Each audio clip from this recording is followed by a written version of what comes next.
નમસ્કાર, સમાચારો સાથે હું છું જયેશ। સૌપ્રથમ સમાચાર રાજકોટથી કે જ્યાં સ્કૂલને લઈને એક મહત્વપૂર્ણ અપડેટ સામે આવી રહી છે।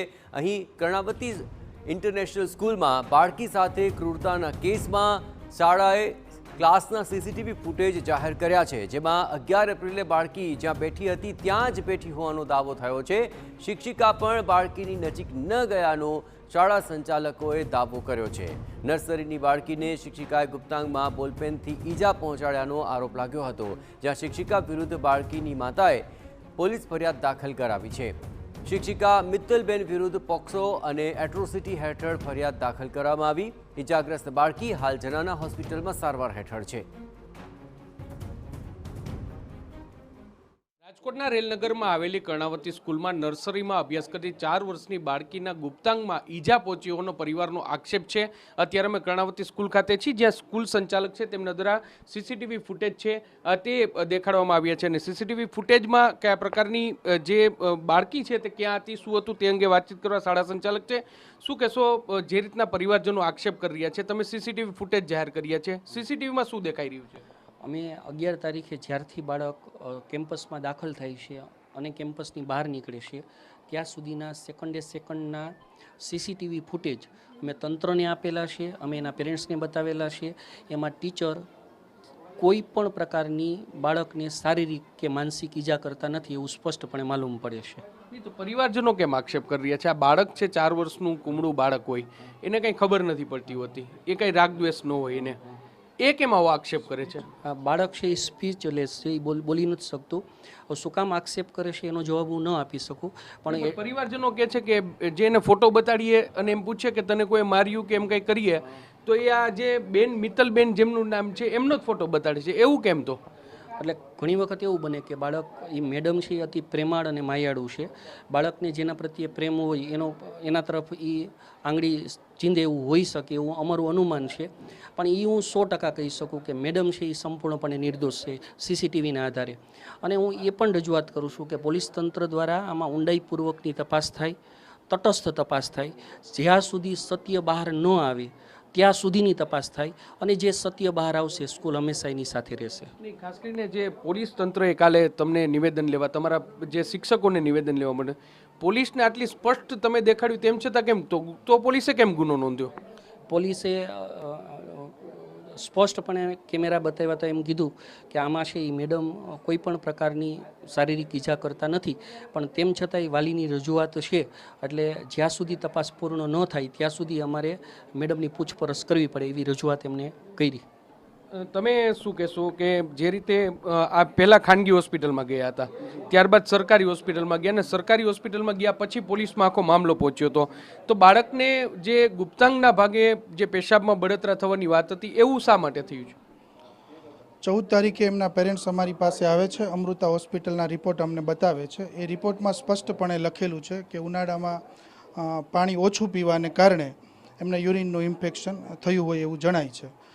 તેમ છતાં વાલીનો આગ્રહ હોય તો અમે એમને 11 તારીખના સંપૂર્ણ સીસીટીવી કેમેરા બતાવીએ છીએ। બાળક પ્રવેશે ત્યાંથી લઈ અને એક્ઝિટ થાય ત્યાં સુધીના અમે સેકન્ડના સીસીટીવી કેમેરા એમને બતાવીએ છીએ। નહીં, પણ પરિવારજનો ગઈકાલે કહેતા હતા કે શાળા સંચાલકોએ સીસીટીવી નથી બતાડ્યા। ના સાહેબ, એ ત્યારે સીસીટીવી અમે બતાવેલા છે અને એ સીસીટીવી 2 કલાક સુધી જોવે છે એનાય સીસીટીવી છે, એના ફૂટેજ પણ અમારી પાસે છે। કર્ણાવતી સ્કૂલનો 2 વર્ષ પહેલાં પણ એક વિવાદ આવ્યો હતો, ગણિતના શિક્ષકના ક્લાસરૂમમાં એક વિવાદ થયો હતો। અવારનવાર આ પ્રકારનો વિવાદ સામે આવે છે। હવે તકેદારીના ભાગરૂપે શું કરવામાં આવશે, શું કહેશો કંઈ આને લઈને? કેમ વારંવાર વિવાદમાં આવે છે? 2 વર્ષ પહેલાંના જે વિવાદ હતો એમાં સર છે એ બ્લેકબોર્ડમાં વિદ્યાર્થીનીને એમ કહે છે કે બેટા તું આ ફોર્મ્યુલાને જોઈને એમ બોલ કે I love you mathematics, I love you math formula, બરાબર છે, એનું ઊંધું અર્થઘટન કરી અને એ રજૂ કરવામાં આવે છે। ત્યારે પણ અમે સીસીટીવી ફૂટેજ રજૂ કરેલા હતા અને ત્યારે પણ અમે સત્ય બહાર લાવેલું હતું। હવે આ કેસમાં પોલીસને તપાસમાં સહયોગ આપશો? સાહેબ, અમે સંપૂર્ણ સહકાર આપશું। અમે જેવું ઈચ્છીએ છીએ કે આમાં દૂધનું દૂધ ને પાણીનું પાણી થાય। સ્પષ્ટપણે એટલે કર્ણાવતી સ્કૂલના સંચાલકો છે તેઓ સ્પષ્ટપણે કહી રહ્યા છે કે 11 તારીખનો જે બનાવ કે જે પરિવારજનો નું પણ કહેવું હતું કે 11 તારીખે જ્યારે બાળકી ઘરે આવી ત્યારબાદ તેમને આ પ્રકારની રજૂઆત છે તે કરી હતી, આ બાબત છે તેના ધ્યાને આવી હતી. જો કે બીજી તરફ જે સીસીટીવી ફૂટેજ દેખાડવામાં આવે છે અને દાવો કરવામાં આવ્યો છે કે બાળક છે તે સ્કૂલની અંદર પ્રવેશ કર્યો અને ત્યારથી ક્લાસરૂમમાં અભ્યાસ કરતો હતો અને બહાર નીકળ્યું ત્યાં સુધીના તમામ સીસીટીવી ફૂટેજ છે તેમને તંત્રને આપ્યા છે. આ સમગ્ર મામલે પોલીસને તમામ પ્રકારનો સહયોગ આપવામાં આવશે. જોવાનું રહેશે કે પોલીસ તપાસમાં આ સમગ્ર મામલે હવે શું કાર્યવાહી થાય છે. કેમેરા પર્સન ભાવેશ લશ્કરી સાથે મોહિત ભટ્ટ, TV9 રાજકોટ. બાળકી સાથે ક્રૂરતા મામલે હવે રાજકારણ ગરમાઈ રહ્યું છે. NSUIના કાર્યકર્તાઓએ કર્ણાવતી સ્કૂલ ખાતે હોબાળો મચાવ્યો હતો અને બાળકીને ન્યાય માટે કર્ણાવતી સ્કૂલ ખાતે NSUIએ કર્યો હતો વિરોધ. સ્કૂલની માન્યતા રદ કરવાની તેમણે માંગ કરી. કર્ણાવતી સ્કૂલ બહાર પોલીસનો ચુસ્ત બંદોબસ્ત ગોઠવી દેવાયો છે.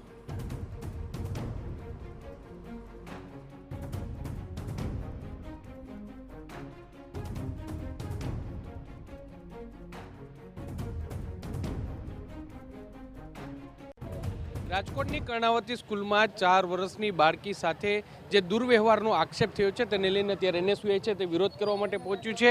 આપ જે પ્રકારે દ્રશ્યો જોઈ રહ્યા છો કે NSUIના કાર્યકર્તાઓ છે તે અત્યારે વિરોધ કરવા માટે પહોંચ્યા છે. જો કે પોલીસ છે તેમના દ્વારા આ તમામ લોકોને અટકાવવામાં આવી છે. જે પ્રકારે તમે દ્રશ્યો જોઈ રહ્યા છો કે પોલીસ છે તેમના દ્વારા આ જે કાર્યકર્તાઓ છે તેની અત્યારે અટકાયત છે તે કરવામાં આવી રહી છે. ખાલી અમારે રજૂઆત કરવાની છે. જવાબદારી તમારી રહેશે. આ 4 વર્ષની દીકરી સાથે થયું છે. કાલ સવારે આપણી દીકરી માસૂમ બાળકી ઉપર આ બનાવ બન્યો છે. બરોબર, આ પોલીસ દ્વારા અમારી અટકાયત કરવામાં આવે છે. અમને સાહેબ રજૂઆત કરવા દો. સાહેબ એક રિક્વેસ્ટ કરો હાથ જોડીને સાહેબ, 4 વર્ષની માસૂમ બાળકી ઉપર આ બનાવ બન્યો છે. NSUI ની એક જ માંગ છે કે સ્કૂલની માન્યતા રદ કરવામાં આવે. ના જે કઈ જવાબદાર છે સ્પષ્ટપણે જે પ્રકારે તમે દ્રશ્ય જોઈ રહ્યા છો કે અત્યારે જે NSUIના કાર્યકર્તાઓ છે તેની અટકાયત છે તે કરવામાં આવી છે. NSUIની માંગ છે કે જે પણ જવાબદાર હોય તેની સામે કાર્યવાહી કરવામાં આવે અને આખા મામલામાં કાર્યવાહી કરવામાં આવે. જો સ્કૂલ કસૂરવાર હોય તો તેની માન્યતા રદ કરવામાં આવે તેવી પણ માંગ કરવામાં આવી છે. કેમેરા પર્સન ભાવેશ લશ્કરી સાથે મોહિત ભટ્ટ, TV9 રાજકોટ. તો આ સમગ્ર મામલે NSUI કરી રહ્યું છે માંગ કે આ સ્કૂલની માન્યતા જ રદ કરી દેવામાં આવે. બીજી તરફ શાળા સંચાલકો ખુદ આ સમગ્ર મામલે ખુલાસા કરી રહ્યા છે. CCTV પણ આધાર પુરાવા રૂપે બતાવી રહ્યા છે અને તેમણે દાવો કર્યો છે કે શિક્ષિકાનો તેમાં કોઈ જ વાંક નથી. શિક્ષિકા તો બાળકીની સમીપ ગયા પણ નથી અને જે આક્ષેપો થઈ રહ્યા છે તેમાં મેડિકલ રિપોર્ટ પણ આખરે અલગ વસ્તુ કહી રહી છે કે પાણી ઓછું પીવાને કારણે ઇન્ફેક્શન થયું હોઈ શકે અને તેને કારણે આ ફરિયાદ હોઈ શકે. CCTVની અંદર પણ આખરે આ સમગ્ર મામલે પુરાવા રૂપે રજૂ કરાઈને પોલીસ તપાસની અંદર દૂધનું દૂધ પાણીનું પાણી થાય તેવું શાળા સંચાલકો પણ ઈચ્છી રહ્યા હોવાનો દાવો કરવામાં આવી રહ્યો છે. જોકે હવે આ સમગ્ર મામલે બાળકી સાથે ક્રૂરતા થઈ છે કે કેમ તેની ઊંડી તપાસ શરૂ થઈ છે.